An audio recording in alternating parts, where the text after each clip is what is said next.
Bom, eu queria dizer que assim, a preponderância de olhar em cima de duas áreas como saúde e economia, talvez, e pensar isso só como duas áreas, as duas que a gente deveria se preocupar, talvez faça sentido em alguns países, mas num país com tanta pobreza e tanta desigualdade como o Brasil, eu entendo que as políticas sociais são fundamentais. E por isso a minha fala vai se concentrar muito mais nas políticas sociais, em especial naquelas de assistência social. Tá? Então, eu vou trazer 3 pontos. O primeiro é em relação às políticas federais, né? Se a gestão do Paulo Guedes é muito ruim, eu vou dizer que, do ponto de vista da assistência social, a gestão do governo federal é uma catástrofe. Se a gente pensar que antigamente a gente teve, vamos pensar nos anos 2000, desde a criação do Ministério do Desenvolvimento Social, que hoje chama-se Ministério da Cidadania, né? Mas no antigo MDS, a gente teve no governo Lula o Patrus Ananias como ministro, depois no governo Dilma Teresa Campelo como ministro, e foi ao mesmo tempo que a gente tinha um ministério sendo desenvolvido, a gente teve uma estruturação do Sistema Único de Assistência Social, o SUS, que é o principal ponto da minha fala, né? Mesmo quando a gente olha para o governo Temer, naquela época o ministro Osmar Terra, um pouco diferente do que foi e depois se transformou no ministro Osmar Terra, a gente conseguiu continuar no processo de estruturação das políticas de assistência social, das políticas de desenvolvimento social, porque parte importante dos quadros da burocracia do Ministério do Desenvolvimento Social continuou durante o Ministério. Mas quando a gente olha nesse momento assim, de tanta fragilidade, tanta vulnerabilidade, a minha pergunta é: cadê o Ministério? Cadê o Ministério da Cidadania? Cadê a coletiva do Ministério da Cidadania? Né? O ministro simplesmente não aparece. Então, a gente teve o Paulo Guedes ontem e hoje aparecendo, o ministro da Saúde, o Mandetta aparecia mais, esse novo ministro aparece menos, mas o ministro da Cidadania não aparece, simplesmente ele não existe do ponto de vista de qualquer tipo de coordenação. Né? Então, o que eu posso dizer? Do ponto de vista do governo federal, nesse meu primeiro ponto, gente, eu diria, o governo federal demorou demais para agir do ponto de vista da assistência social e das vulnerabilidades. A gente sabia o que estava acontecendo, nós tínhamos 3 semanas de antecedência em relação aos outros países, era para a gente já ter feito uma grande transferência de recursos para estados e municípios, para que eles pudessem se preparar. Se preparar significa, olhando do ponto de vista do Sistema Único de Assistência Social, preparar sua rede de proteção social básica, ou seja, entender e conhecer as famílias, mas também preparar a proteção social especial. Os casos de violência contra mulheres já estavam acontecendo em outros lugares do mundo. A gente já podia saber, o Brasil tem um histórico enorme de violência contra a mulher. Ou seja, a gente já podia ter antecipado isso. Era óbvio que quando você gera confinamento das famílias, você vai gerar aumento de violência contra a mulher e contra a criança. Então, o governo federal ele pecou pela completa omissão. Na verdade, ele optou por não fazer nada. Né? Então, esse caos que a gente está vivendo e vai piorar, essa minha fala um pouco mais pessimista, ele tem um motivo. É o motivo da inação completa, da omissão completa do governo federal. Né? A gente podia ter feito mutirão para a atualização do cadastro único. O cadastro único é fundamental, ele é um ganho da sociedade brasileira, do Estado brasileiro, mas ele está desatualizado. E ele está desatualizado basicamente porque é muito difícil atualizar num país como o Brasil, com uma complexidade territorial e geográfica do Brasil, é difícil atualizar. Né? Mas hoje, mesmo aquelas pessoas que estão tentando formular políticas baseadas nesses dados, a gente está formulando política pública baseada num cadastro que está desatualizado por um ano e meio, às vezes. Né? Porque você está usando uma base que era como o Brasil era, ou como aquelas famílias eram em janeiro de 2019, outubro de 2018. Certamente o que a gente tem hoje é um país com muito mais vulnerabilidade, uma vulnerabilidade muito diferente em relação a isso. Então, sem um cadastro único, por exemplo, a gente não tem a mínima ideia de qual é o tamanho da pobreza, qual é o tamanho do problema que a gente vai ter para enfrentar. Né? Então, o governo federal criou o auxílio emergencial de 600 a 1.200 reais. Vamos lembrar que a proposta inicial não era essa, era de 200 reais, né? E 44 milhões de pessoas já receberam. Mas e as filas que a gente tem na Caixa Econômica? Né? A fila que está acontecendo hoje, que estava acontecendo hoje de manhã, no Mboi Mirim, de pessoas por 2, 3 quadras esperando na fila para poder entrar. Né? Esse dinheiro já podia ter sido distribuído de maneira muito mais rápida via cadastro único, que a gente já tinha essa informação das pessoas, esses que são os visíveis, né? Os visíveis estavam ali, grande parte das pessoas que precisavam receber estavam ali. Outra parte, sim, precisou fazer o cadastro, mas esse cadastro podia ter sido feito de uma maneira também muito mais eficiente, né? Mas existe ainda um outro pedaço que é o problema dos que estão fora do cadastro único, que são aquelas pessoas que são invisíveis. né? São as pessoas que não têm CPF, que não sabem ler, que não têm celular para acessar o tal do aplicativo que eles fizeram, ou mesmo que tenham um smartphone. O smartphone é muito mais para gravar áudio em WhatsApp do que para operar um aplicativo, né? A população em situação de rua. Então, assim, esse auxílio financeiro, ele é importante, mas ele não é suficiente de maneira nenhuma. Então, o governo federal, e esse é meu primeiro ponto, é uma catástrofe. E aí a gente chega no segundo ponto, que é o estados e municípios, mas é isso. Assim, a ausência do governo federal, ela tem uma consequência imediata, que é o aumento de visibilidade dos governos subnacionais. Isso não é novo, né? Marta, Marquinho e Cibele fizemos e fazemos parte do CAPG, né? Que lá nos anos 90 estava olhando para os governos subnacionais e dizendo o que eles estavam fazendo, né? E aí a gente continua olhando para eles agora, e talvez vai ter que retomar isso, e dizer o que eles estão fazendo nesse momento, né? Existem muitas coisas, muitas iniciativas, acho que está na hora da gente voltar a olhar de maneira mais sistematizada para os governos subnacionais, né? Agora, tem uma questão que me chama a atenção do ponto de vista da assistência social, que é uma concentração muito grande de arrecadação e doação de alimentos, assim, uma vertente de atuação das secretarias de assistência social, que é arrecadar e doar alimentos, e também uma outra vertente que é na ampliação e na reconfiguração dos restaurantes populares, né? Então, por exemplo, o Maranhão está ampliando muito a sua rede de restaurantes populares, fundamental. Aqui em São Paulo, o Bom Prato ampliou o horário de atendimento e está disponibilizando as quentinhas, né, para as pessoas poderem levar, uma vez que elas não podem ficar sentadas dentro do restaurante. Ótimos exemplos, doação são super importantes. Insegurança alimentar é gravíssimo e a gente tem que combater. Mas tem duas questões que são bem importantes, né? Como é que a gente faz, e isso a gente tem conversado muito com as organizações que estão nos territórios mais vulneráveis, por exemplo, você recebe o feijão, você recebe o arroz, mas se você não tem gás na sua casa, né? Ou se o botijão de gás, até ele está disponível, mas ele aumentou 30%, 40%, 50%, que é isso que tem acontecido em alguns territórios, né? Então, essa é a primeira questão. Assim, a doação do alimento ou das cestas básicas, ela não é suficiente. Ela é importante, mas ela não é suficiente.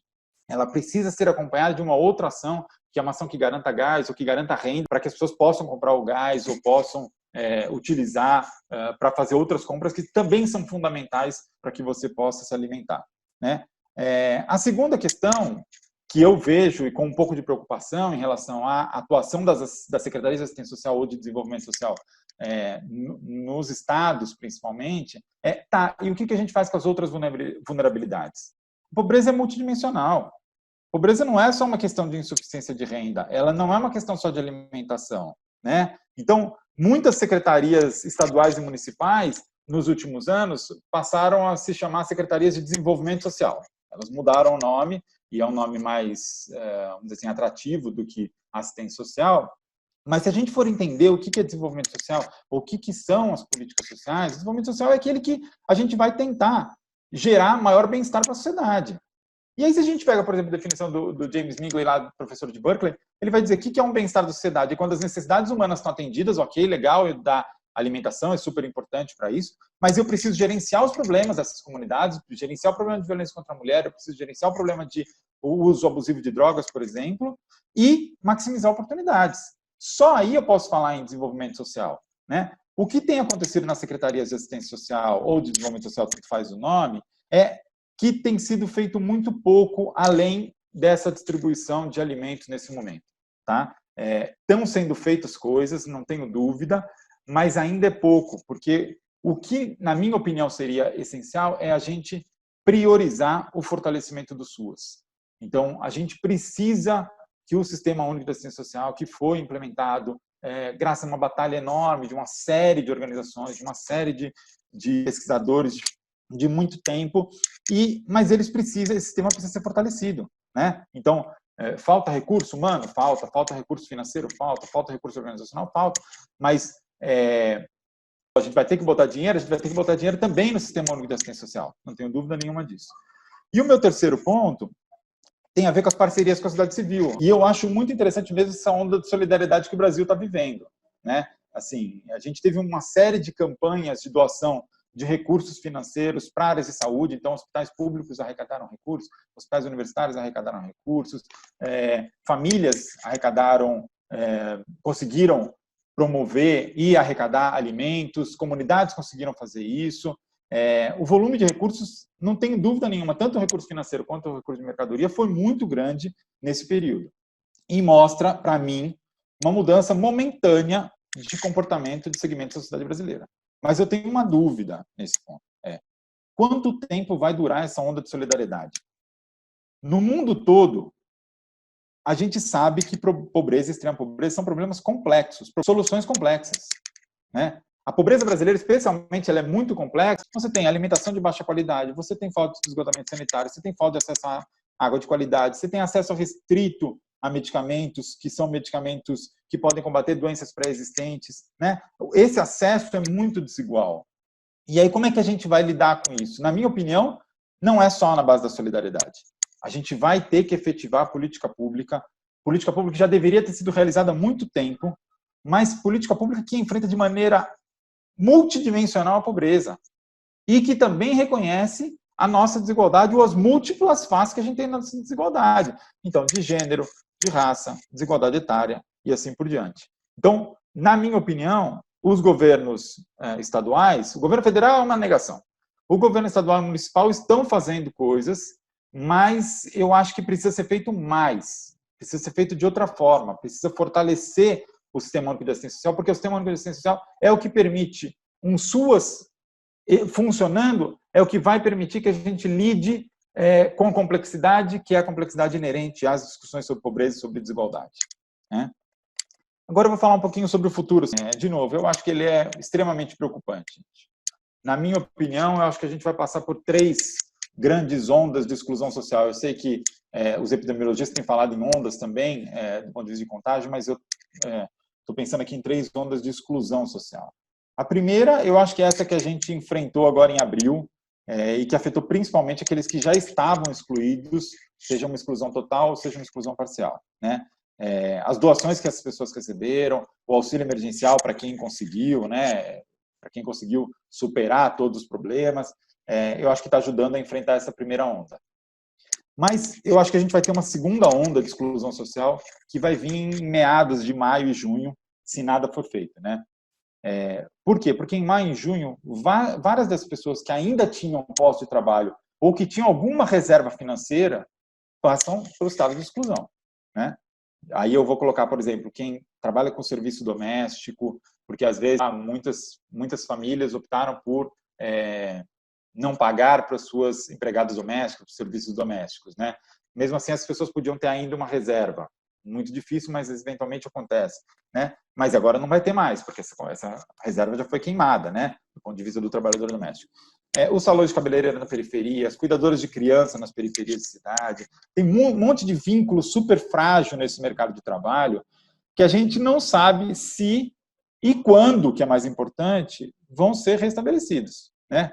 Nesse momento, então, maio e junho, as cestas básicas que as pessoas receberam já foram consumidas. E aí vai precisar chegar novas cestas básicas, né? É legal lembrar que, quando a gente fala que a renda das famílias está sendo achatada, não é só a renda da família que está sendo achatada, né? Quando as pessoas as crianças deixaram de ir para a escola, em muitos municípios, ou na grande maioria dos municípios, na grande maioria dos estados brasileiros, elas deixaram de comer na escola. O que significa que o aumento de consumo de alimentos dentro da casa foi grande. O que significa que você teve aumento no consumo de gás, porque é mais tempo cozinhando, você teve aumento do consumo de energia elétrica, né? Então, você tem um cenário trágico, que vai acontecer, na minha opinião, lá em maio e junho, que você tem, de um lado, uma queda na renda e, de outro lado, um aumento da despesa, né? E aí, o que a gente vai fazer? Nós vamos fazer um novo auxílio emergencial do governo federal, usando lá os 3 critérios que renda, crédito e saúde. Vamos botar mais renda? Talvez seja esse caminho. Além de outros, esse vai ter que acontecer, né? Mas a minha preocupação vai ter tanta doação de alimento e cesta básica nesse segundo momento? Ou será que as pessoas que já doaram uma vez já estão tranquilas e falaram, não, então agora eu não dou mais porque eu já fiz minha doação lá? Às vezes por uma questão pessoal, de dizer, já dei a minha primeira contribuição, às vezes por uma questão que ela também não tem essa renda, porque ela também pode estar sendo afetada por um decréscimo de renda, né? Então, eu tenho dúvida, assim, até que ponto que vai a solidariedade, que a gente tanto está agora, de alguma forma, evocando como uma coisa muito legal e muito importante, né? Para mim, o sistema de proteção social ele vai precisar se preparar urgentemente para esse segundo momento. Se não se preparou para o primeiro, tem que se preparar para o segundo, né? E aí significa tanto do ponto de vista da proteção básica, que é atuar nas famílias antes de acontecerem as violações de direitos, como na proteção especial, quando já aconteceu a violação de direitos, né? É o caso de violência contra a mulher. A violência contra a mulher vai piorar. Não tem dúvida disso, gente. Então, assim, ou a gente não reconfiguramos e fortalecemos os SUS lá atrás, vamos fazer agora, né? Ainda dá tempo, ainda é necessário, ainda é fundamental que a gente faça isso, né? E a terceira onda, na minha opinião, vai vir com uma sociedade que vai emergir pós-pandemia, né? Eu apostaria que ela vai ser uma sociedade muito mais desigual. Ela vai ter menos pós de trabalho de baixa qualificação e de baixa remuneração, né? Então, muito mais entregador de comida do que garçom, por exemplo, e garçom, só lembrando, era um tipo de população que tinha alguma estabilidade, né? Ou como é que vai ser esse novo perfil de ocupações, né? Não tenho dúvida nenhuma que vai ter um cenário muito mais incerto nesse futuro, que é o cenário de recessão. Então, o que eu vou finalizar agora, meu tempo está acabando, para dizer para vocês, gente, a gente tem visto muitas reportagens dizendo que o SUS está sobrecarregado. Eu não tenho dúvida nenhuma de que o SUAS também ficará sobrecarregado. E isso é fundamental que a gente olhe, né? Tanto o sistema como o serviço e equipamentos da proteção social básica e especial vão ficar sobrecarregados. E as profissionais do Sistema Único de Assistência Social, eu estou chamando de profissionais, as profissionais, porque a maior parte delas é mulheres, que atuam na linha de frente, como é que elas estão sendo protegidas, né? Mas como é que a gente está tratando as pessoas?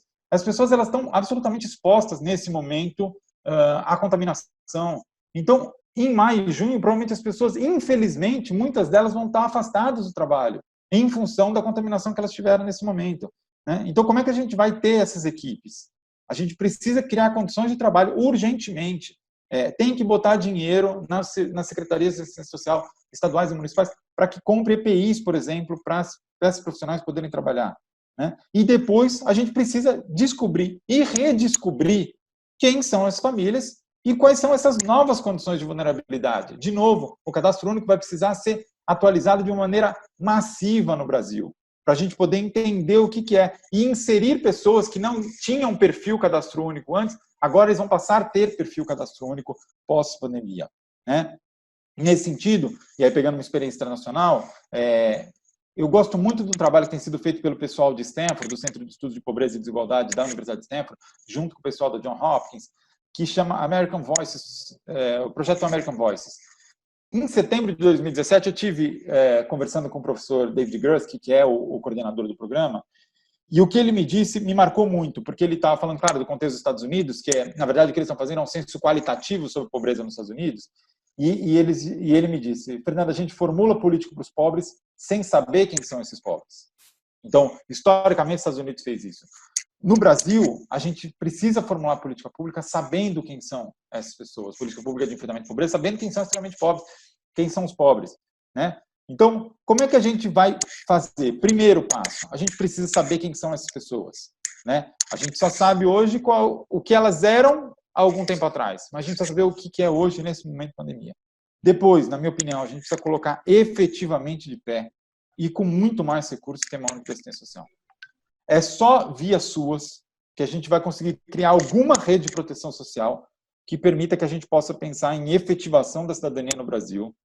E efetivação da cidadania no Brasil não significa colocar cidadania no nome do ministério. Significa efetivar a cidadania no cotidiano das pessoas, na garantia dos seus direitos mais básicos. Era isso. Obrigado.